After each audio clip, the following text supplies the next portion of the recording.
말도 안 되는 이야기입니다.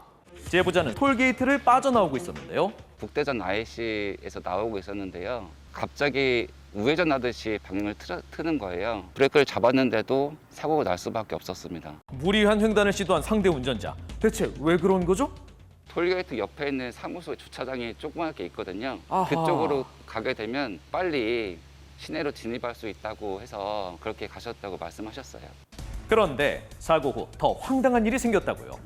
자기도 대행 접수를 해달라고 하시고 저한테도 과실이 있다고 말씀하는 거 보니까 황당하고 어이가 없었습니다. 제보자 차량으로서는 고속도로에서 갑자기 횡단하리라 예상할 수 없고 급제동까지 했지만 사고 피할 수 없었던 불가항력적인 사고였습니다. 결국 이번 사고 과실 비율은 고속도로에서 갑자기 횡단해 제보자 차량 교통을 방해한 상대 차량 과실은 100%, 제보자 무과실로 평가됩니다. 자, 그런데 그때 2차로에서 3차로로 차로를 변경한 이 승용차. 움직이지 않고 멈춰 있습니다. 왜 멈춘 거지? 결국 승용차의 품위를 추돌하고 쓰러지고 마는 제보자의 차량. 화물차는 심하게 부서져 폐차 위기에 놓였다고 합니다.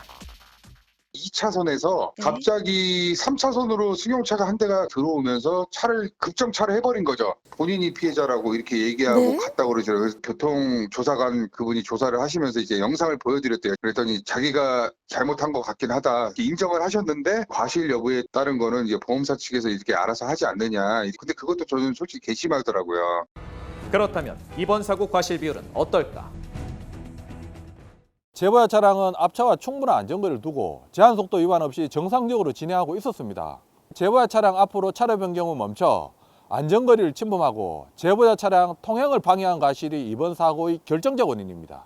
결국 이번 사고 과실 비율은 상대 차량 과실 100%, 제보자 무과실로 평가됩니다. 꽉 막힌 진출로 옆을 지나고 있던 제보자. 그런데 승합차 한 대가 갑자기 방향을 틀더니 제보자 차로 넘어옵니다. 깜짝 놀란 제보자가 핸들을 틀어보지만 이미 늦은 후였습니다. 승합차를 피하려다 뒤에 오던 차량과 부딪히고 그 충격으로 180도 회전해 앞에 있던 차량과도 충돌한 비접촉 사고였는데요. 다행히 크게 다친 사람은 없었지만 사고 후 황당한 이야기를 들었다는 제보자. 그 비접촉 그 차선 변경 사고는 통상적으로 6대4부터 시작해서 저한테도 과실이 있다 이렇게 얘기를 하더라고요.